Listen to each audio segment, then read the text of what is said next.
The face of a murdered woman stares back at me from the reflection of the high street shop window. 1 minute I was walking along the deserted pavement with my 3 dogs in tow, throwing a tired glance at the cheery displays in spring pastels. The next, my eyes refocused, so that I was no longer looking through the glass but at its surface, turned mirror-like by the setting sun. There she is, Layla. Dead, but alive. Only it isn't her. It's me. Even after all these years, when I see myself, it's my dead sister who looks back. My heart stutters. I turn away from the chocolate shop, with its chick breaking free of a giant egg and its promise of an Easter egg extravaganza. The woman in the reflection has gone, long gone.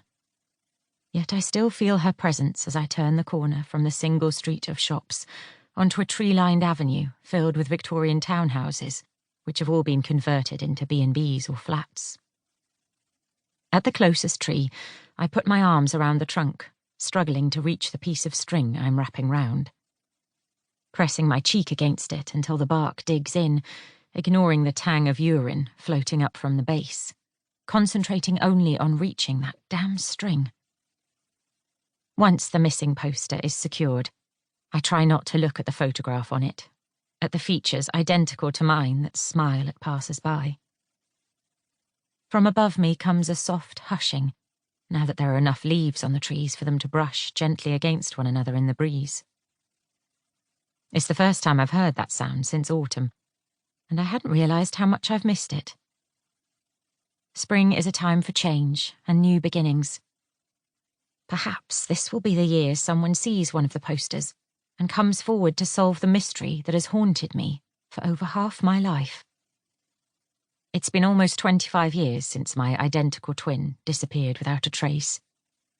No matter how much time passes, the pain never lessens, only changes tempo slightly, so that somehow it has become possible to live with it. It is the pain that drives me to make this annual pilgrimage around my hometown, covering it in pictures of my sister every single year in the run-up to the anniversary of the night she was last seen. Beside me, the dogs pant, bored by hours of having to pause every few meters while I attach posters to lampposts, trees, notice boards, whatever is available. With no hands to spare, the dog's leads are clamped between my thighs every time. Buddy is starting to pull sometimes, eyes to the air, looking for birds to terrorise. Scamp is Buddy's opposite in size and temperament, a skinny cockapoo to his bear-like Alsatian cross, and she has her nose to the floor, no doubt in search of food that will only flare up her allergies and make her itch if she scoffs it. Then there's Buster, a Shih Tzu poodle cross with an unbowable spirit, his curly tail constantly wagging, his proud chest always pushed forward. All 3 keep looking longingly over their shoulders, clearly wondering why they aren't going to the beach.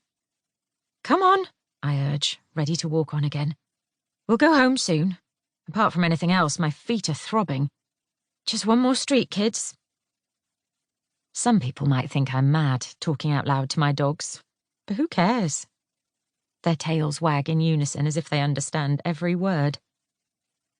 The sight of their happiness puts a smile on my face and gives me the energy to cross the road and trudge on, chased by the smell of salt and vinegar, seaweed, freshly cooked donuts and stale beer that permeates this seaside town. The dogs get a second wind, now convinced we're heading to Tower Gardens Park across the way.